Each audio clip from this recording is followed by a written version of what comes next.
Jadi kita langsung coba cicipin.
Ya, halo, selamat kembali petualang dan para petualang ya, kembali bersama channel saya di Barondoy Adventure. Ya, hari ini saya kembali ke sawah ya teman-teman. Jadi saya pengen bertualang kembali. Saya pengen mancing belut hari ini. Jadi sembari kita buat mancing, mungkin saya akan bercerita sedikit ya tentang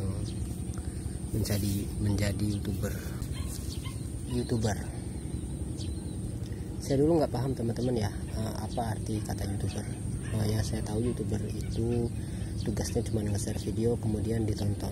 Ternyata teman-teman tidak semudah yang dibayangkan gitu ya. Sebelumnya saya membayangkan kalau youtuber itu ngambil video terus di-share di aplikasi, terus ditonton ribuan orang sampai jutaan orang. Sehingga setelah saya mengalami sendiri, akhirnya saya tahu youtuber itu nggak gampang dan tidak semudah yang saya pikirkan. Mungkin orang-orang bakalan tahu ya, bakalan mengira yang sama. Kalau tidak tahu juga, youtuber itu kerjanya cuma nge-share video terus ditonton, nggak pakai teks segala macam, deskripsi, cuma judul di video doang lalu di-share dan ditonton ribuan orang. Itu salah besar perkiraan saya selama ini. Ternyata youtuber itu sebuah paket komplit teman-teman ya. Jadi harus ngambil video yang bagus, terus ngasih tag yang bagus, ngasih deskripsi yang bagus, ngambil gambar, konten juga harus bagus. Terus ibaratnya orang menikmati video kita gitu. Jadi kalau kita sudah seperti itu, orang menikmati video kita, terus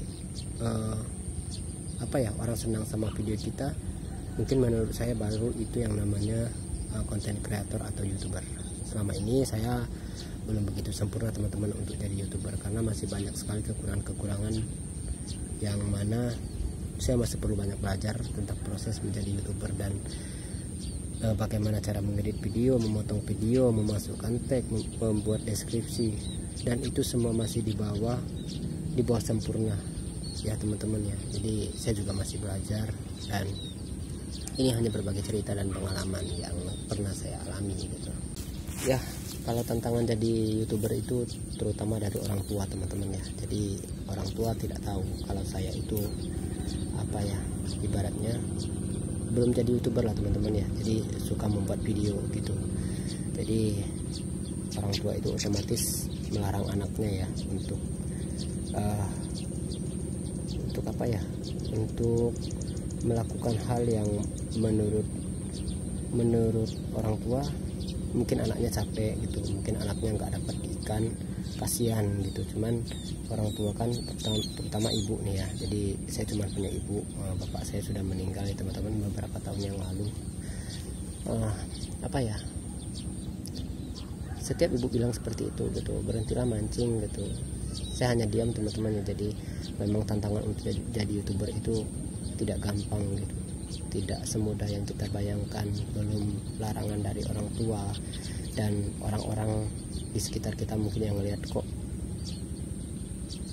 orang itu mancing terus gitu, apa kurang makan ikan gitu atau kayak gimana gitu. Cuman di balik itu mungkin orang nggak tahu kalau saya berpetualang itu untuk mengambil konten atau video yang mungkin saya buat ya memang harus ke alam gitu, memang harus ke sawah, memang harus ke kebun, memang harus ke sungai, ke danau dan sebagainya gitu.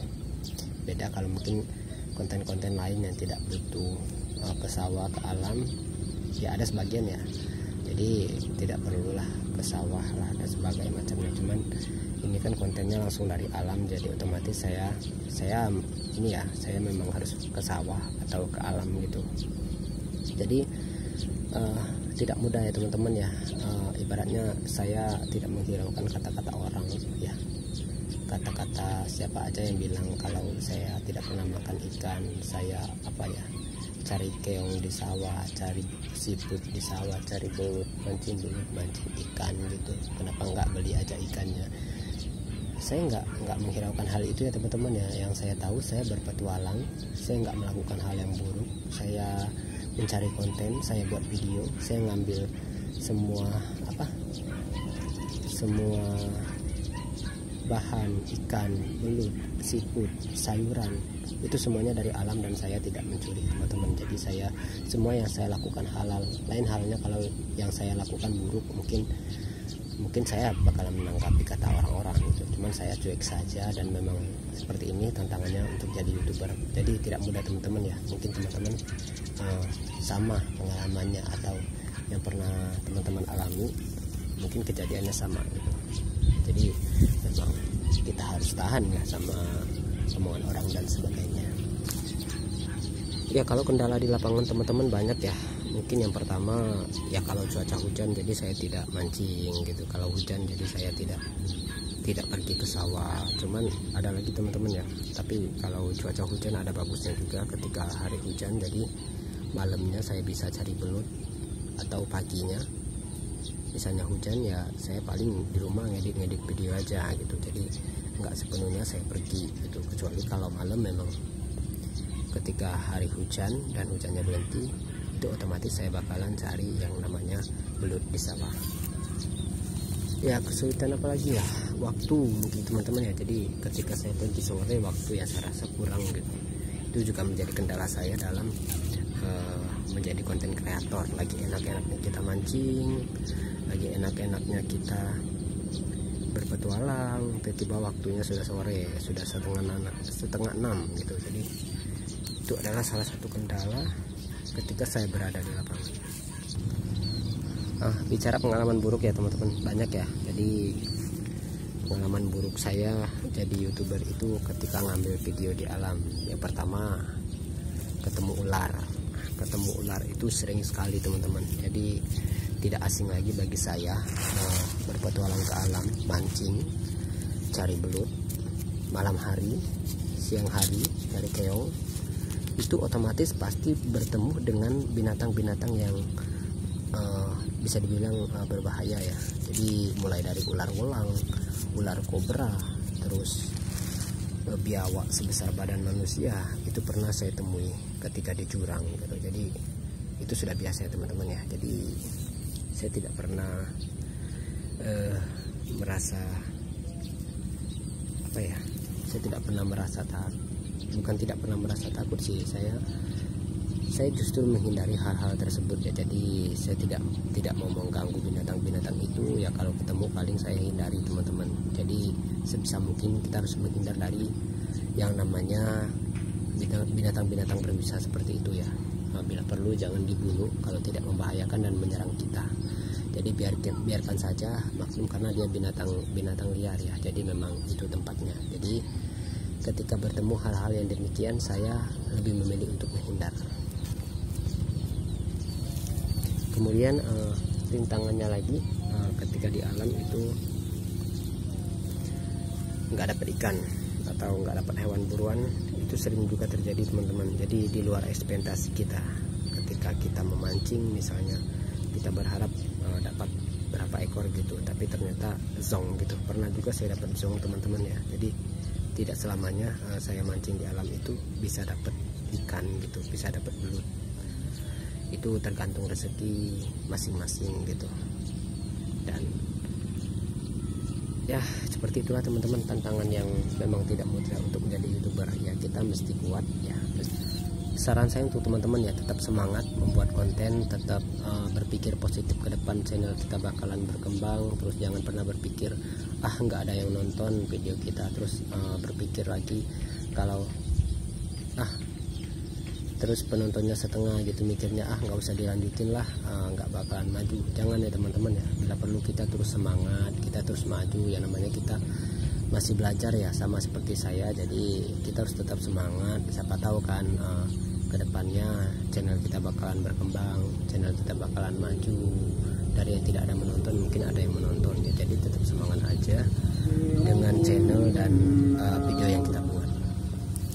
Sukses terus selamanya buat teman-teman, tetap semangat dan mari kita belajar sama-sama, mari kita maju sama-sama, dan semoga kita sukses bersama-sama, amin ya rabbal alamin.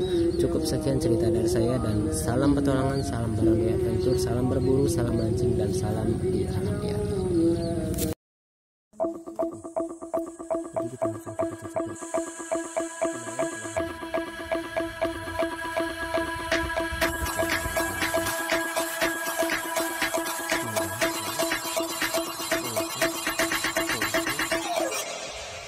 Supaya